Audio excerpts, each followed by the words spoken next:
So what is arthritis? Arthritis is basically when there are two bones anywhere in your body that start rubbing against each other. And the rubbing, or that pressure, that friction, is really what begins to gradually wear away on cartilage at the end of the bone. So if I had a bone and another bone on top of it, and the two bones rubbing against each other, the cartilage, the smooth lining, the gel lining on the end of either one of those bones can start to wear away.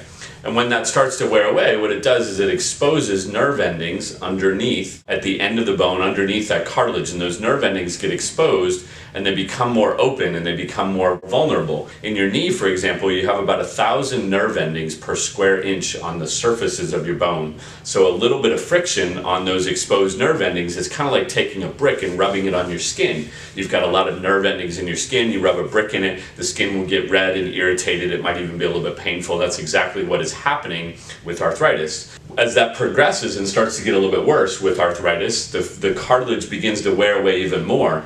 There's no bone in your body that's actually smooth and completely flat. Bones have all of these little ridges and crevices in them. And what will start to happen is, as the cartilage wears away, which is what made the bony surface flat and smooth, as that cartilage wears away, then you get all of the ridges and the exposures of the crevices and everything, and the bone will start to kind of catch and get stuck. As arthritis progresses, that's what people start to feel, is this catching, or not only pain, but this catching and cracking and popping sensation, because again, these ridges and these crevices are exposed as the cartilage is worn away. So the purpose of the cartilage in your joint is to really prevent arthritis. We all start off with cartilage in our joints. Everywhere where two bones come against each other, they're all cushioned or surrounded by this cartilage at the end. But certain things speed up the degeneration of that, or the wearing away of it. And so that's the purpose of the cartilage, is to keep the joint smooth, rubbing against each other, nerve endings protected so that there's no pain, no exposure. And basically to almost like lubricate the joint so that it's not necessary for the joint to have fluid or swelling in it, because the cartilage is there. So what brings on the friction, and it happens over time, it can be a specific traumatic event that brings on a lot of friction, but generally what happens with arthritis is that it develops over an extended period of time. That friction starts out because things got tight around the joint surface got closed. Typically there should be space in between the bones, and the bones should be able to slide and glide without a whole lot of pressure on that cartilage or on that lubricant. But what will happen is things around that joint get tight, it closes the joint up, and then the bones start to rub on each other and everything starts to progress from there.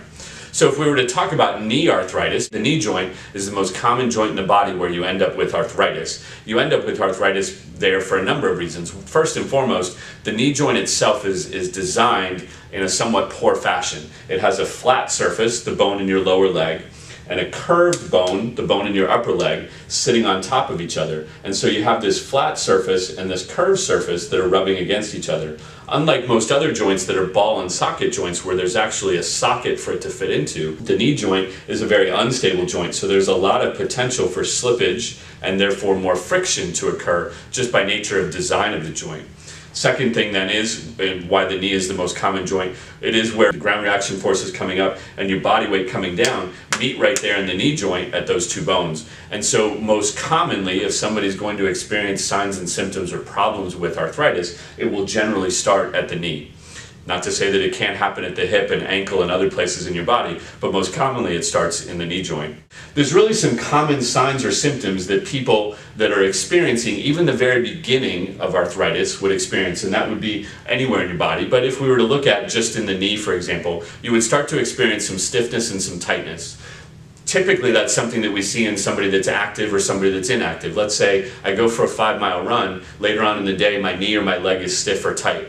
That, believe it or not, is a little bit of a warning sign that there's now more pressure in the joint, more potential for friction on that cartilage and that meniscus, and more wearing of it over time.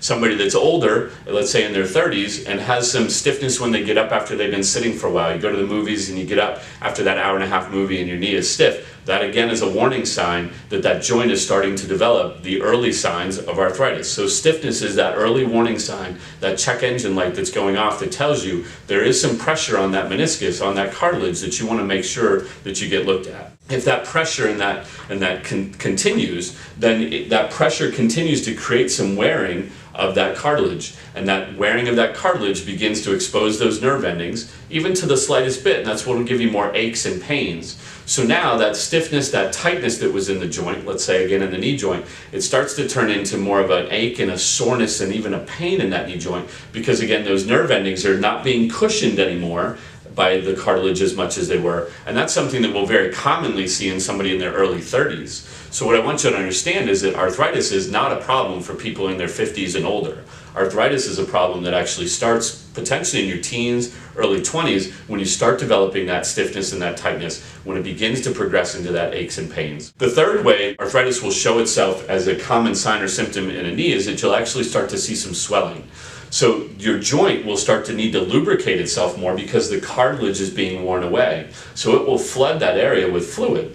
Initially, you won't necessarily see the fluid won't be visible. But as you continue to wear away more cartilage, the fluid begins to get pushed out of the joint, and you see it in the tissues around the knee. So when you start to see swelling, that's a sign of some fairly advanced arthritis. If we're talking about a knee joint, or if you see swelling anywhere, it's a possible sign of some fairly advanced arthritis that's progressing because the joint is needing to lubricate that area because the cartilage is gone or significantly gone. If that continues, the lubrication doesn't really work, the progression of the problem will begin. Like I said, you get these ridges and these crevices where the bone kind of gets caught on as it's moving, and that will start to give you some popping and some cracking, as well as significant increases in pain. And that popping and that cracking is a sign that the cartilage is pretty much gone at that point. You've got two bones rubbing against each other, and just like you take two bricks and rub them against each other, that friction, that gritting sound, that's exactly what you're feeling or hearing coming out of your joint or out of the knee joint. Finally, if you don't do anything about it and it actually progresses far enough, you can actually get to a point where you've lost mobility, you've probably lost some function, but hey, great thing, your pain is gone.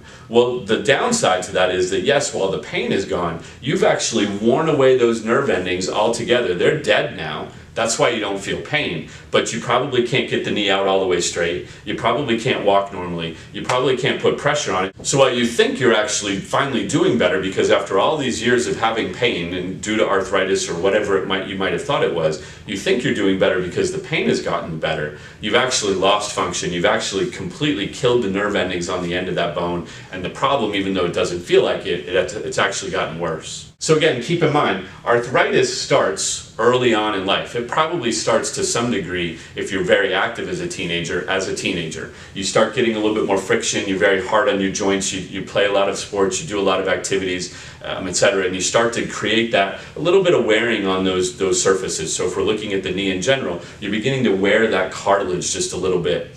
And what happens then is that you start to experience that tightness and that stiffness. So understand, those are the signs of arthritis. It is very possible to prevent arthritis from getting worse, but you can't reverse anything that's happened. So the earlier that you start addressing those symptoms, those signs and symptoms that I just mentioned, the stiffness, the aches, the swelling, etc., and prevent it from getting to a point where you've actually killed off the nerve endings, the earlier that you start to address that, the easier it is to prevent it from getting worse and stop it from having a negative effect on you. Because the last thing we want is for anybody to end up needing to have a joint replacement or a knee replacement.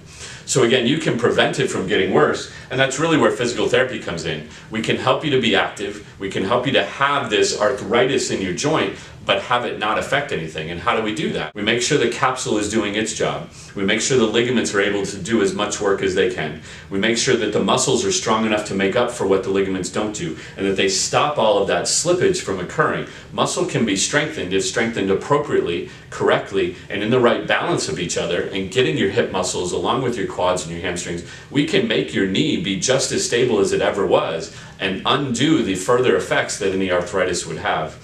We can make sure then that muscles are nice and loose and stretched out the way that they need to be, and we can most importantly make sure that your kneecap is tracking the way that it should, and all of that works together to stop all of that slippage, which ultimately is what causes the pain.